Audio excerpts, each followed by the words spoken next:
भी तो आगाज़ बाप होगा, जिन्होंने बस्ती उजाड़ डाली, कभी इनका हिसाब तो होगा। शर्म से डूब मर गया। 20 साल हो गए, कोई तामीर नहीं कर सके, दुनिया चांद पर पहुंच चुकी है। और राजा फारूक है जिसको हम समझते रहे कि बड़ा तुर्खमहान है, बड़ा कोई राजा महाराजा है।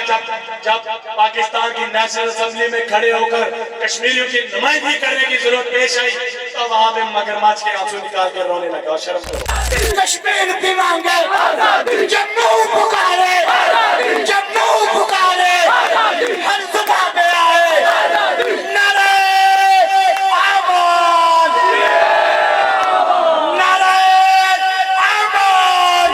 तो हमें इस सारे अमल को और ना वो दूसरे वो जो यहाँ पे मेहनत करते हैं, जो एक मेहनत कश है, मजदूर है, जो दुनिया के अंदर अपनी मेहनत बेचते हैं, जो यहाँ अपना एक फैसला कर लेती है, वो अपना एक असम कर लेती है, वो अपने दूसरे रस्ते का तय कर लेती है कि इन नाम नहाद हुक्मरानों के सामने खड़े हो जाओ और कलमा हक कहो और अपनी आने वाली नस्लों की बका आपको इन्हें महफूज करना होगा। इस मुल्क में जाए ना, हजारों लोग, हमारे लाखों लोग जो हैं वो दिहाड़े गैर में एक अच्छी जिंदगी गुजारते हैं। उसको मैं कहता हूँ उसको पता ही नहीं होगा कि ये कौन से चूड़े मसली जो है यहाँ पर खड़े हुए उसके नाम के नारे लगा रहे हैं। हुनर आजमा तो तीर आजमा, हम जिगर आजमाए। अब मैं आपसे जो बात कहना चाहता हूँ, मैं नौजवानों से जो बात कहना चाहता हूँ, बुजुर्गों से, खवातीन से जो बात कहना चाहता हूँ, लेकिन हमें यह बताया गया कि आपको 47 में आजाद करवाया गया। किससे आजाद करवाया? किसके गुलाम थे हम? क्योंकि हमने साबित किया है कि जब हम मुनज़्ज़म होकर निकलते हैं तो हम अपनी बच्चियों की वापस भी होते हैं, हम अपने अमलाक के वापस भी।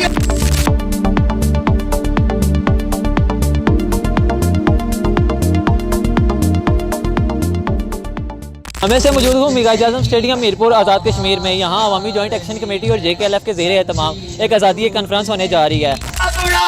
ना किसी जगह पे कोई आतिशबाजी की, ना किसी को कोई कंपेन की, बल्कि पुरअमन तौर पर निकलकर साबित किया कि हम चाइना में चलने वाली मौत जंग की उस तरीक से भी ज्यादा मुनज़्ज़म है जो आज पूरी दुनिया के अंदर मौजूद है कि हम बाशऊर बागैरत कौम है। हमें मौत जंग की तहरीक संगीत सेन की चलाई जाने वाली तहरीक की मिसालें देने की जरूरत नहीं है, क्योंकि हमने साबित किया है कि जब हम मुनज़्ज़म होकर निकलते हैं तो हम अपनी बच्चियों की वापस भी होते हैं, हम अपने अमलाक के वापस भी होते हैं, हम अपने इदारों के वापस भी होते हैं, हम अपनी दुकानों के वापस भी होते हैं, हम अपनी फसलों की भी वापस है और हम ही अपनी नस्लों की भी वापस है। ये कौम कश्मीरी कौम है जो अपना प्यारिया लेकर चली और वो साबित किया वक्त ने साबित किया कि साबित कदमी से चली और फिर इन्हें हमारे हुकूक हमारे हवाले करने पड़े। हम बारहा कहते रहे और इल्जाम लगाया जाता रहा कि ये इंडियन एजेंट है और कहा जाता रहा कि ये जो डिमांड कर रहे हैं, मांग कर रहे हैं बिजली की, मंगला डैम की रॉयल्टी की, नीलम झेलम रॉयल्टी की, ये किसी कानूनी खाते में ही नहीं आती और इनके दौलतदार यहाँ पर बैठकर यही दौलतकारी करते रहे कि ये सारी मांग झूठ करते हैं। हमने कहा तुमने हमारे साथ किसी रियासत के इस हिस्से में मीरपुर के मुकाम पर जब मंगला डैम ऑपरेटिंग हुई थी तो तुमने हमारे साथ एग्रीमेंट किया था कि जब तक कश्मीरियों। लेकिन हमें यह बताया गया कि आपको 47 में आजाद करवाया गया। किससे आजाद करवाया? किसके गुलाम थे हम? किसी के गुलाम नहीं थे हम। यहाँ पर एक महाराजा की हुकूमत थी, उसका शख्सी निजाम यहाँ की रियासत को पसंद नहीं था। हम चाहते थे कि यहाँ पर जो है वो जमहूरी निजाम कायम हो, इक़्तिदार जो है रियासत के लोगों के हवाले किया जाए। लेकिन जिनको हीरो बनाकर पेश किया गया असल में वही आप जाए, आप इन सरकारी दफातर में जाए, आज जिनकी तस्वीरें लगी हुई हैं, जिन अफसरों के पीठ के पीछे उनकी तस्वीरें लगी हुई हैं, वो हमें बताया जाता है। किसी को हमें बताया जाता है कि कोई गाजी मिल्लत था, कोई मुजाहिद अव्वल था, कोई सालार जमहूरियत था, जिन्होंने इस रियासत को आजाद। हमारी हुकूमत बनी है, हमें फोन आए कि थोड़ा सा हाथ हौला रखें। कितना हौला रखें, कैसे हौला रखें? हाथ 76-77 सालों में हाथ हौला रखकर नौबत यहाँ तक पहुंच चुकी है कि आज हमारी 5वीं 6ठी नस्ल जो है वो इस रियासत के अंदर खड़े होने के लिए तैयार नहीं है। हम ये इंतजार करते हैं कि हमारा बच्चा 17-18 साल का, उसका पासपोर्ट शनाख्ती कार्ड बने, हम उसको भेजें, जाओ यूरोप में अंग्रेजों के बर्तन मांगो, जाओ सऊदी और दुबई में जाकर जो है वो अरबों के ऊंट चढ़ाओ। लेकिन मैं शर्मिंदगी से ही अपने बुजुर्गों से कहता हूँ कि हम उनके पास भेज देते हैं, लेकिन अपने नौजवानों को, अपनी नस्ल को ये तरबियत दे देते कि इन नाम नहाद हुक्मरानों के सामने खड़े हो जाओ और कलमा हक को हो और अपनी आने वाली नस्लों की chief of army staff Asif, जो क्या नाम है आफिज साहब का, आफिज साहब का शुक्रिया अदा करते शर्म से डूब मर गया। 20 साल हो गए, कुल तामीर नहीं कर सके, दुनिया चांद पर पहुंच चुकी है।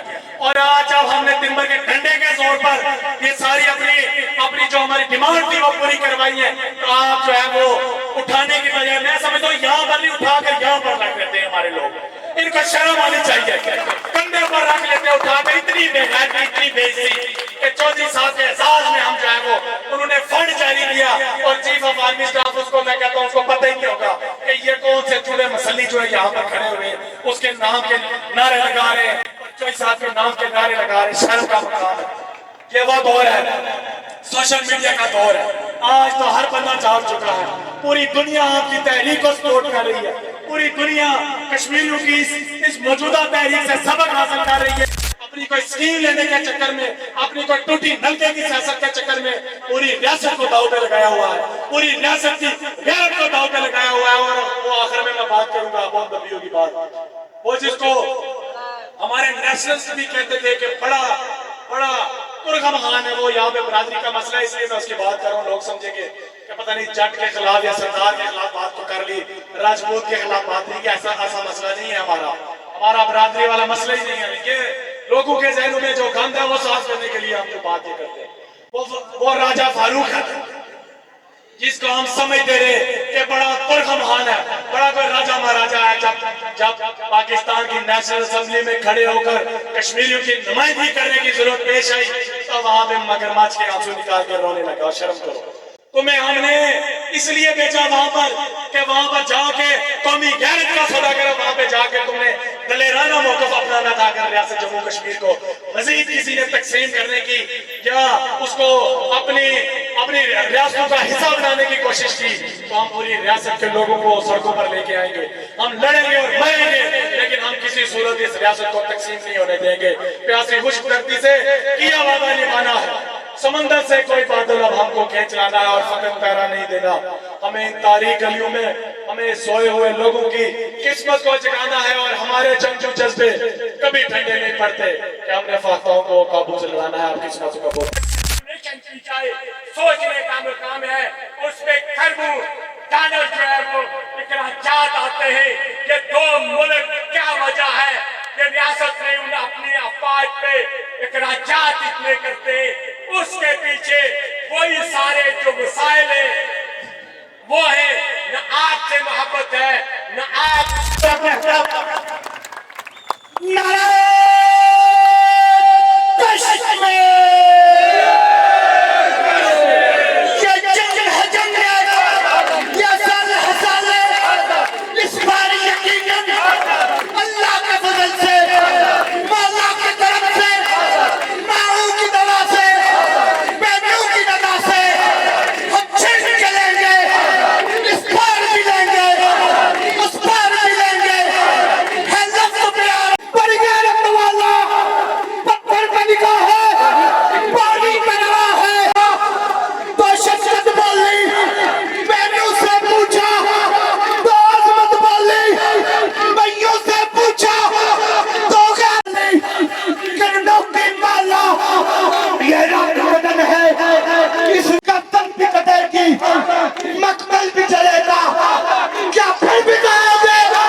हाईजैक किया गया और उसे हाईजैक करने के बाद रियासत को 2 लाख करके यहाँ पे एक मसले को खड़ा किया गया, यहाँ इंतशार फैलाया गया और यहाँ के लोगों की तहरीक को दबाया गया और वो एक पूरी साजिश के तहत एक उसके तहत खूनी नकीर के उस तरफ भी एक ही जो है वो किरदार उन पे आम इंसानों की आजादाना राय के खिलाफ था।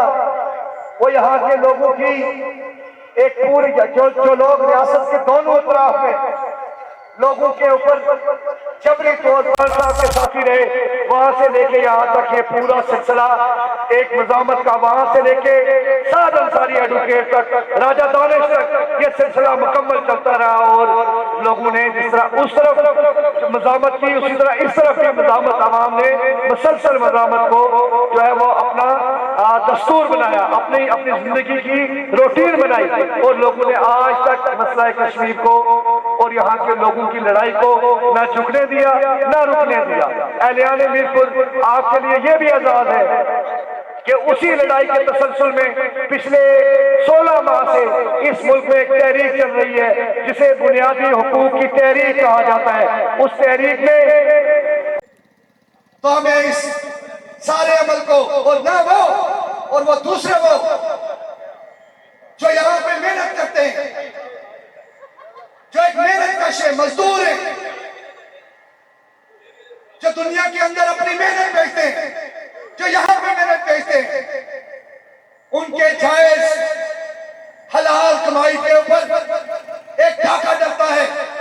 अशरफिया है एक साइड पे, बदमाश है, वडेरे हैं, दूसरी तरफ मेहनत कश है।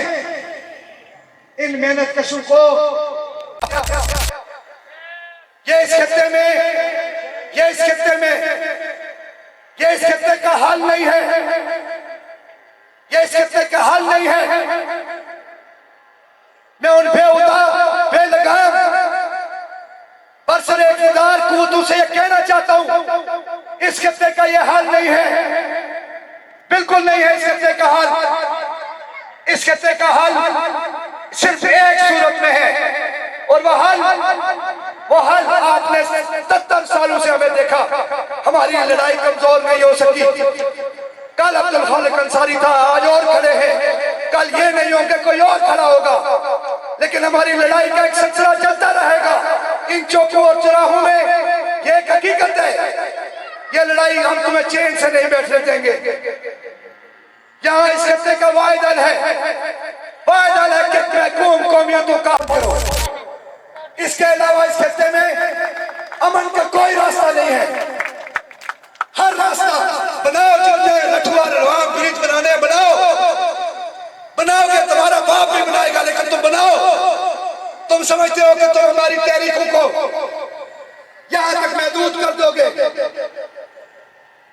तुम समझते हो कि अब ये वो हालात है जिनकी बुनियाद पर तुम पैसा लगा के यहाँ के लोगों को खरीदोगे, तो ये तुम्हारी खाम ख्याली है। अब मैं आपसे जो बात कहना चाहता हूँ, मैं नौजवानों से जो बात कहना चाहता हूँ, बुजुर्गों से, खवातीन से जो बात कहना चाहता हूँ कि जो हालिया हमारी शऊर की एक नई लहर है, जो शऊर की एक नई लहर है, इसे मसलियत से पाक करते हुए, इसे वडेरे सरमायादारों और बदमाशों के नीचे से निकाल के इसे रियासत की, हर रियासत के लोगों की नुमाइंदा तहरीक बनाने की जरूरत है,